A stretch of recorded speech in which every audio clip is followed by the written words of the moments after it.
સુરત શહેરની પોલીસ હવે એક્શન મોડમાં આવી છે। અલગ અલગ વિસ્તારોમાં રાત્રિના સમયે પોલીસ કોમ્બિંગ હાથ ધરી રહી છે। કોમ્બિંગ કરવાની નવી ટ્રીક જોવા મળી રહી છે। કોમ્બિંગ પહેલા પોલીસ દ્વારા એલાયન્સ કરવામાં આવે છે। જો કોઈ પાસે હથિયાર કે ખતરનાક વસ્તુ હોય તો જો કોઈ પાસે હથિયાર કે ખતરનાક વસ્તુ હોય તો પોલીસ સમય આપે તેમાં જાતે મૂકી જાઓ।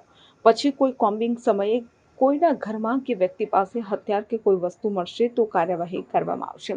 ઉધના વિસ્તારમાં કોમ્બિંગ પહેલા મોટી સંખ્યામાં હથિયારો સ્વયંભૂ મૂકી ગયા હતા, ત્યારે અસામાજિક તત્વોને સીધા દૂર કરવા માટે પોલીસ એક્શન મોડમાં જોવા મળી રહી છે। રિપોર્ટ સુરત। સમાચારોના સતત અપડેટ મેળવવા માટે અમારી ચેનલને સબસ્ક્રાઇબ કરો અને જોડાયેલા રહો ફેસબુક, ઇન્સ્ટાગ્રામ અને ટ્વિટર પર।